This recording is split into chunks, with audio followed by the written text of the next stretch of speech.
Hi guys, surprise, I'm back. I had a huge shift and I changed my mind about, well, I almost said everything, but lots and lots of stuff. So let me just jump right in. My bangs are going to drive me nuts. Oh, but look, I got a new do. Look how cute I am. I spent about 8 hours in the salon yesterday because I go to the school and it takes them forever. They do the best they can, but look, it's like a little uneven. I don't care. I'll look fabulous. Okay, so let me start with where I left off with my crazy theory about two boyfriends at once, with Avery dropping into Michael. Because that is wrong, wrong, wrong. And when I made that video, I was like urgent. Like I had to make that video. I just could not rest. Like Fairy Girl was like, you make this video before you leave on your trip to Austin. You must do this video. It's like I can't rest until I do. And I knew that my theories were a little, because remember I was like, I gotta talk to Michael and I gotta talk to Avery. I wanted to like figure it out. And even though I knew it could have been wrong, I was like, it'll be a great like way to segue back into Stardust. And I didn't care about being wrong. And my attitude for like 2 whole weeks was like, it's okay to be wrong. People are wrong all the time, which is true, but not for people like me, because I'm a big fucking know-it-all. I don't like being wrong. Just ask my lovey. I really am a know-it-all, but you know, if the shoe fits. I do know lots of stuff. And I usually don't like make claimed things unless I know. So it's really surprising to me that I put that out there with the doubts that I had. And I was comfortable with being wrong for like 2 whole weeks, and then one day a switch flipped and I felt so uncomfortable. Like new theories had dropped in, or they weren't even new. They were like always kind of in the back of my mind, but I just didn't care. Like I said, I'd solve it on Stardust one day. But I was so uncomfortable. But my hair was fucked up, so I couldn't do a video, and my appointment wasn't until yesterday. So I had to be tortured for a whole week with my gears turning. And in that week, more and more and more downloads or epiphanies or just soul searching insights became evident to me. But let me start with the Avery stuff real quick so I can get that out of the way, because I don't even really think that any of that matters so much. I think that that was just like a smokescreen to get me to come back and talk about the real issues about this, what I'm going to say next. But, let's go back to that theory about Avery, because I tried to like project my own experiences onto like the male counterparts of my life. Just because Mariana dropped into me and just because I'm going to drop into Beautiful Mistress doesn't automatically mean that the men in my life are going to have that same experience. Maybe I'm the only hardcore one that's, badass enough to take on those challenges. And Mariana was dead already when she plopped into me. I'll be dead when I plop into Beautiful Mistress. Avery is alive and kicking and lives just down the street, 1,000 miles off the I-10. Just, go down the I-10 until you start seeing signs for Vegas and hang a left, or maybe a right. That would be a right. Hang a right, and then you'll see Avery, and I already have a relationship with him, and it's not the same as it is with a human, but it's a true relationship. He has a personality already. I don't want to stuff him into another person. I don't want that. I have a relationship with. I love him. He's my spaceman. Why would I want to condense him into somebody else? I don't even want to do that. And you know what I was really doing? I guess this does kind of tie into the next part of my story, because I think I was really selling myself short. I'm a really magical person. And I think that I was really trying to, when I mentioned about how watching the old videos that either Future Me or Beautiful Mister, one of the me's, said that I would start to notice Avery in like a real time way. Like, whoa, this isn't just a memory. This is happening right now. That's why I was trying to put him inside of Michael somehow. I think that I am just going to become more magic and learn how to do like more astral or meditative or telepathic or channel or something. And that's how my relationship with him will become more real or tangible or something to me. So, and another thing that kind of made me want to push him into Michael is that with Robert, with my lovey and I, we've been at such a, you know, there hasn't been much of a relationship for many years. So there's no reason to think that my lovey would have any problem with me having like a meditative, an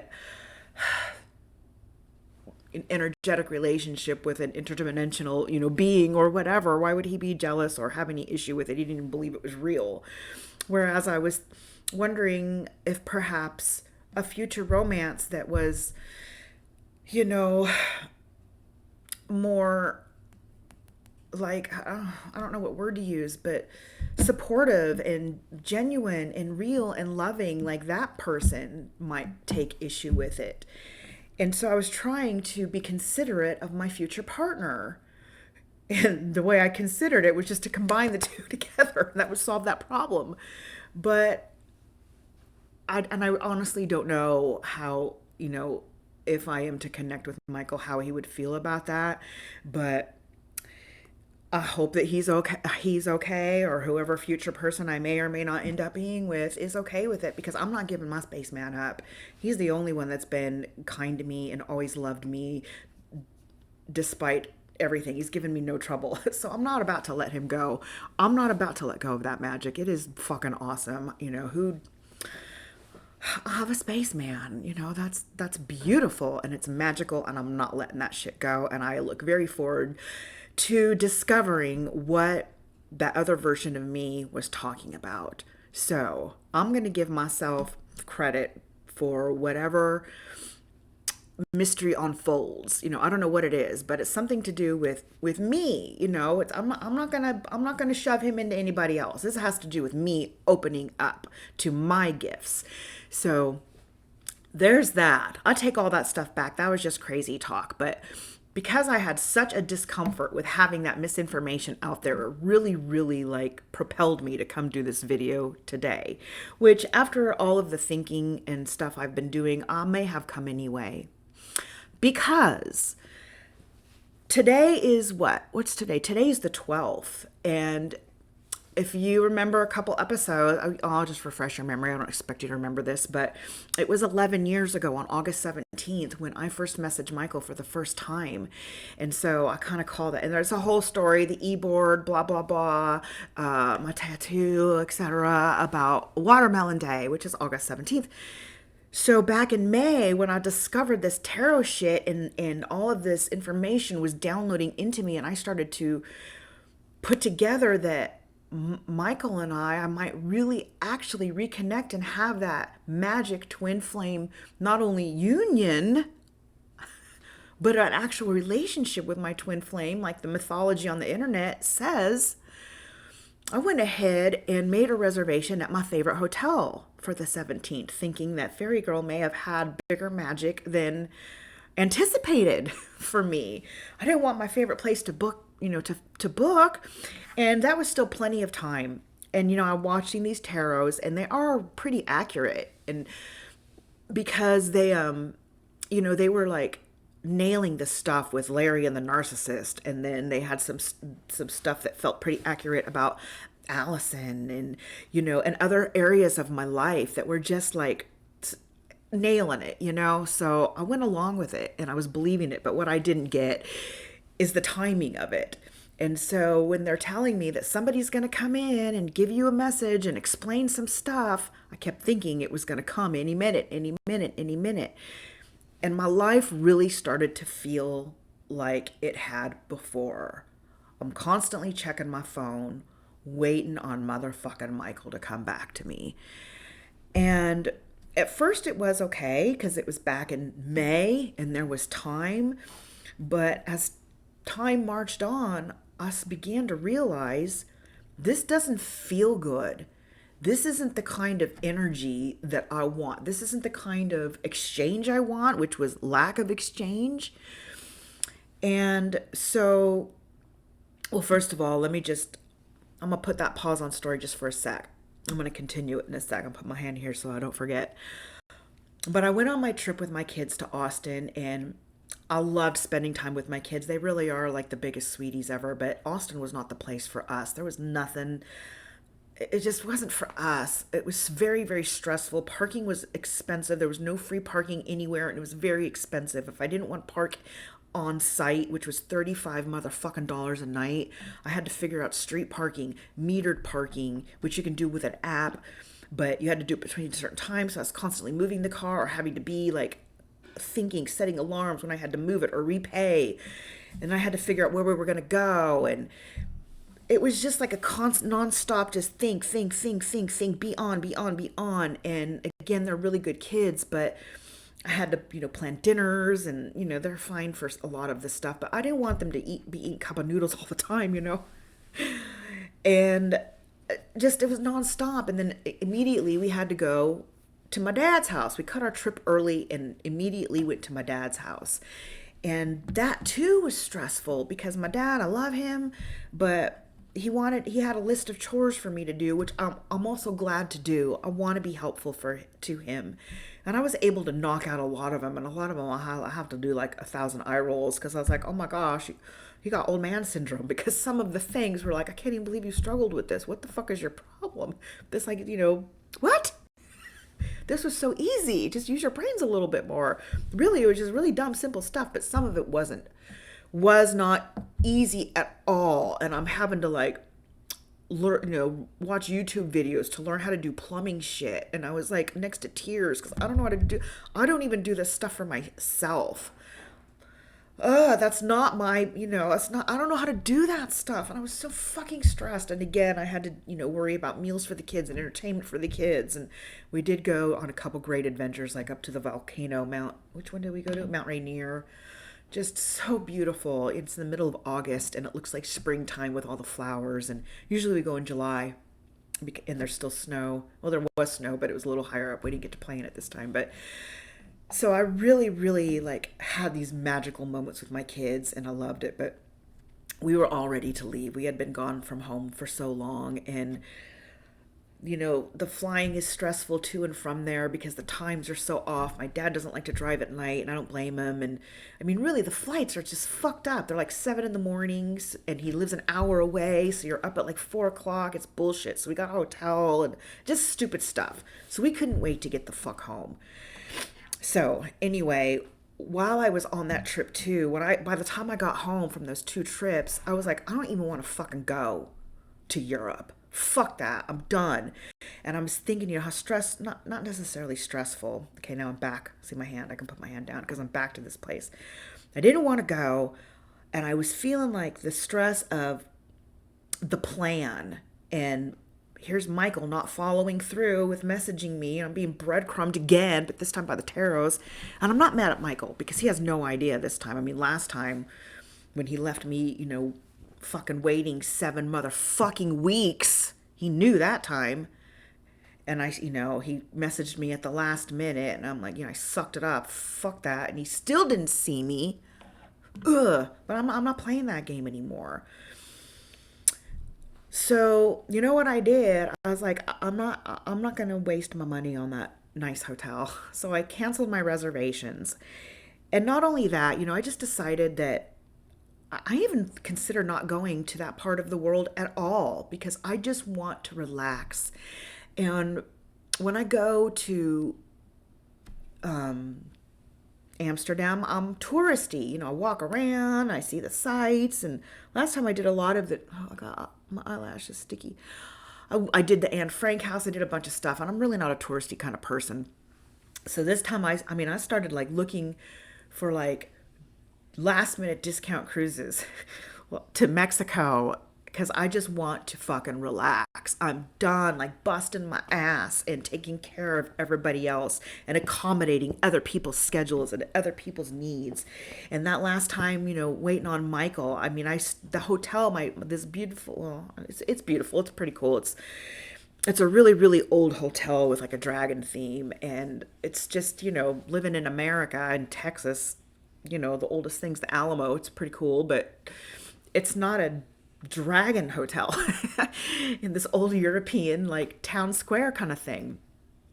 It doesn't have the same kind of charm. I'm very enamored by that kind of thing. So, I forgot where I was going with that. Anyway, I just starting over. I canceled that reservation, and once I canceled that, I was like, so much like pressure was put off me. Even like the clothes I was gonna wear. It's like fuck. If I'm not gonna meet up with Michael, then fuck. I'll have to be beautiful. I can go back to my sweatshirts. I can't wear my leggings and boots because it's too hot. But I could put on my sneakers and my shorts.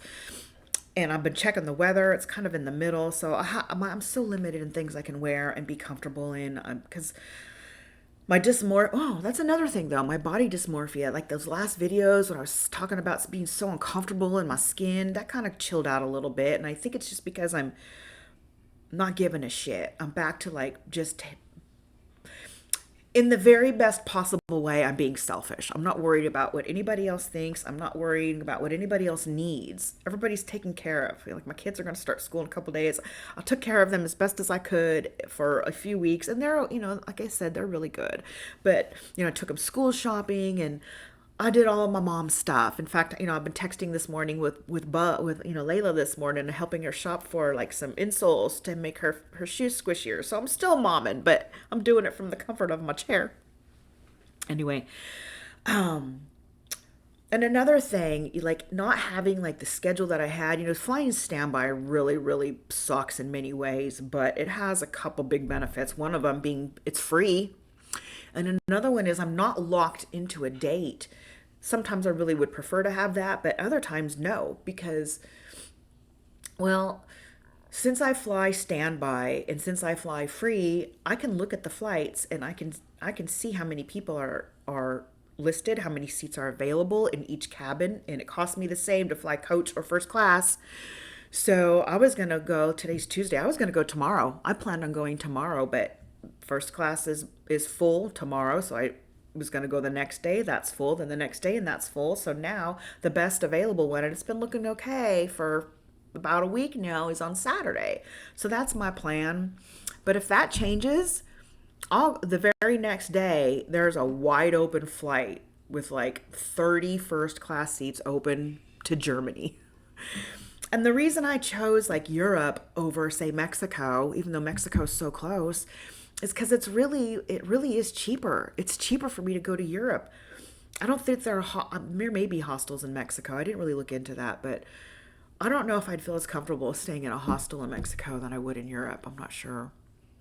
And really, the main reason I'm sticking to Amsterdam at this point, even though I've been a few times, is because I am familiar enough with it. I don't feel like touristing. I don't feel like walking around, but I need to get the fuck out of here. I feel like, did I mention before that I feel like I'm an animal in a really nice habitat with my pool and my big room here. I got, but I'm fucking in a cage. I feel like it's a really nice cage, but it's still a cage. And I'm done. I'm done being trapped in here. I'm done. I gotta get the fuck out. I gotta rewire my neural pathways, step out of my comfort zone at least a little bit. So I did actually just this morning book a hostel again with the refundable rate. It's a little bit more money, but well, no, actually the hostels, they really don't differ that much. Maybe like $2 a night, no big deal. And this one is close enough, it's like a 10-minute train ride, 15-minute train ride to the beach. I don't even want to swim. I've been swimming so much in my pool all summer. I've swam all on my trips, so I'm swimmed out, but just sitting on the sand with my toes, maybe doing some beach combing, just sitting, or simple walking, but without an itinerary. I want to relax. I don't want to use brain power. I don't want to be on a schedule. I want to be free. Oh, and I am free because guess what? My dad's surgery's been postponed a whole year. So I got a lot of wiggle room. I don't have to be home. I get to go home when my money runs out, more or less. Well, actually, it'll probably be more like when my medication runs out. I don't know. But So I changed my mind about everything, and mostly about how I want to step into my role as the new me.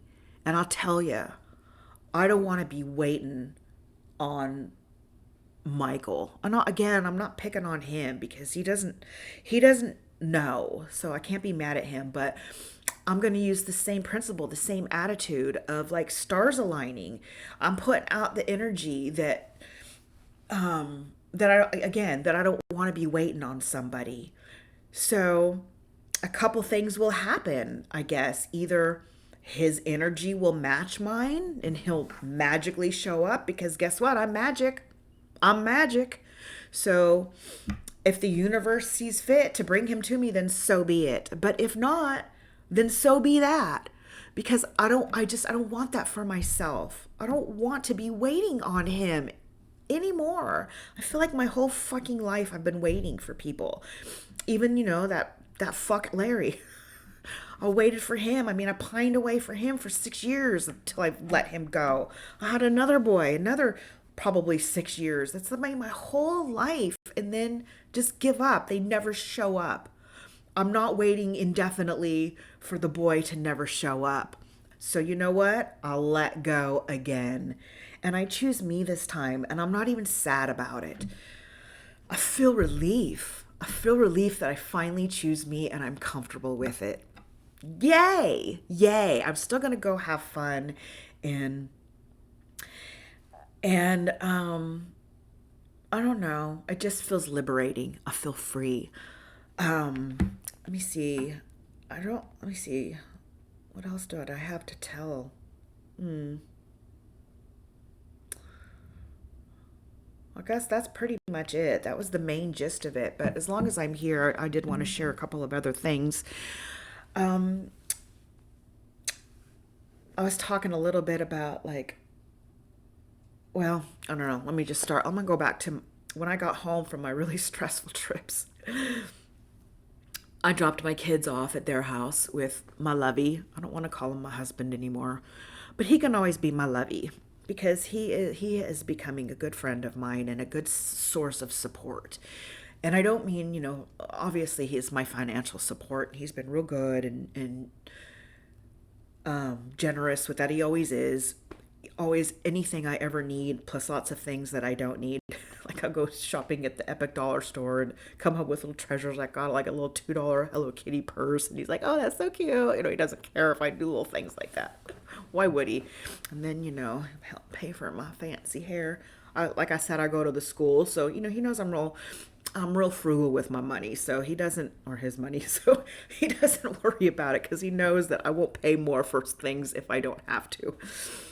But when I came home, so like stressed out and on edge from those 2 weeks of trips, I could finally collapse. I could finally cry and like big boo boo tears. And my kids are so sweet. Ryan made me food, and the kids pet me when they see me stressed. Ryan, he has really really long hair, so he carries his hairbrush around. He has I don't know if it's like an autism thing or what, but he can feel when there's a tangle in his hair, one little tangle. He can't stand it, so he's always brushing his hair. It's not vanity. It's like he can feel it, and he must have it smooth. So he'll whip out his brush. I'll go, "Mom," he'll hold it up, "Let me help you." And he'll brush my hair just to de-stress me. He's so sweet. So I was able to fall apart after 2 weeks of being on, and the lovey just was very sweet to me too, and I let him be sweet to me.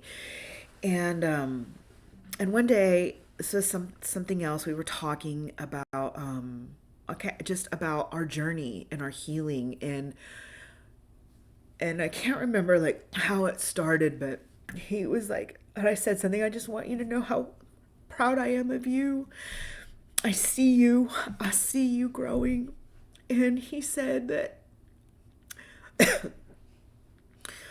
well, I think this is my personal theory, is that he is going to try his best to do all of his inner work, and I think he has it in mind to win me back. And I keep letting him know that, well, I probably won't be here, or whatever. I don't want to give him any false hopes because, oh, I know what it was. I told him how proud I was and grateful I was that he wasn't an asshole about me taking the kids to that vacation without him. That's where it started. That's right. And he said, well, I have a lot of growing to do. I don't ever want to hurt you again like I did on the 4th of July. And I need at least a year to heal myself. And maybe we can go on a family vacation next year. The kids will be 18 by then. Josh will be 22. It just doesn't seem likely at all. But just for him to have that sentiment, I need at least a year to heal because I don't want to hurt you anymore. That's very mature. And that's very, he wasn't being manipulative to say a whole year. Manipulative would be like trying to get you back right now, So I'm really, really proud of him. And I'm grateful for the growth that he is, engaging in whatever. Because I really don't want to lose him as a person in my life. And here's another thing that really meant a lot to me that he said. My mom is an, I've heard enough about my mom. Well, she texted him and she's feeding the fears. She's a little bit like my dad, I guess. My dad is really, it's interesting because my dad, I don't think he loves Trump so much, but he is like a Republican and, kind of buys into that asshole bullshit. But my mom, she can't stand Trump. She hates him, which is so interesting because she's so much like him. But she's been texting my husband and really pushing him to hiring a lawyer because she's worried that my kids will be arrested by ICE agents because of their dark skin. And I'm laughing, looking at my daughter who's, look how pale I am. She's as white as I am, but her hair is the color of my sweater. I'm like, people gonna think she's an alien. It's not like from south of the border, it's from outer space. We started laughing. Anyway, she's like gone off the deep end with that shit. But in one of the texts, she said she literally, she's like pushing him, I implore you. Or she didn't use that word, it's too big for her. Sorry, that was mean, but it's true. She's kind of dumb. But to get a lawyer because ICE agents are just ripping people off the street and your children are going to get arrested for their dark skin, blah, blah, blah. And then she goes, and I don't give a shit what KARI says. And I was like, if that doesn't sum up our entire relationship in one sentence, I don't give a shit about what KARI says. Funny. Anyway, I said to my lovey, ironically, I agree with her. ICE are a bunch of assholes and they do, plot people off the streets for no good reason at all. But, I don't live in fear. My kids are not going to get detained by the ICE agents. She's just lame. But I got a little fired up about what she had to say. And I was like, oh, mom, blah, blah, blah, blah, blah. And then my husband, my lovey, he got a little teary, just like I am right now. And he said, I'm paraphrasing, but it was something like, I don't even, what did he say? How did he say it? Something like, I don't even care what she says or what, blah, blah, blah. All I know is that whatever my wife says has to say about this is like what I believe or is the right thing or is the truth or what I'm going with, whatever it was. Whatever he meant is that what my wife says goes. And he didn't mean it in a way of I'm going to follow her blindly. What he meant was that I finally come to have respect for what you say, KARI. I finally know that you know what the fuck you're talking about, and I'm not going to argue with you just for the sake of arguing, because that's a lot of things. He'd always accuse me of just going against him for the sake of going against him, and truly he was projecting. I'm like, that's not what I'm doing, but that's exactly what he was doing. And he's finally like seen that, you know what, I'm gonna go along with what Carrie says because she's got a head on her shoulders and she knows what the fuck he's talking about. And I was so grateful for that. Is that he's finally seen that my mom is a true asshole and she's always been abusive to me, and that because he kind of would take her side when we'd argue and he'd say, "Oh, just like what your mom says, that you just can't, you keep beating a dead horse," and he'd throw that one at me. And it's like the horse isn't dead because you keep doing the same thing in a different context. It's the same, it may not be the same horse, but whatever. I'm mixing up my analogies, but you know what I mean. Anyway, so interesting that now that we're apart and we're breaking up, he's become so dear to me. It's so sad. And I still have a lot of pain when it comes to that because it is sad. But I've made up my mind. And when it comes to my dog, oh my God, when we were leaving for Austin, I saw my dog and my lovey standing on the front lawn. And we drove away. I took a picture of it because it was like, I'll never forget that image because I knew that that was the moment that I was leaving that behind for good. And I don't really know how to get over the pain of my dog. I don't know how. I guess maybe just time. It's still there. But she seems to be doing better. Like when I leave, she doesn't follow me outside anymore. She gets really, really happy to see me, but then after the initial thrill is done, she goes and, curls up into her little croissant.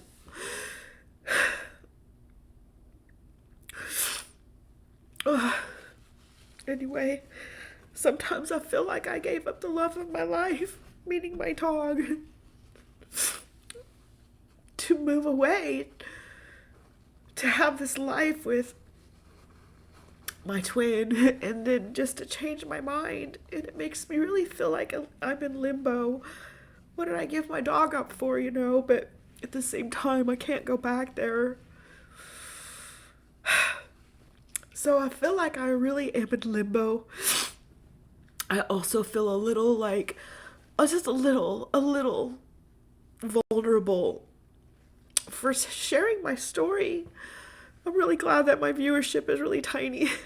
Because wonder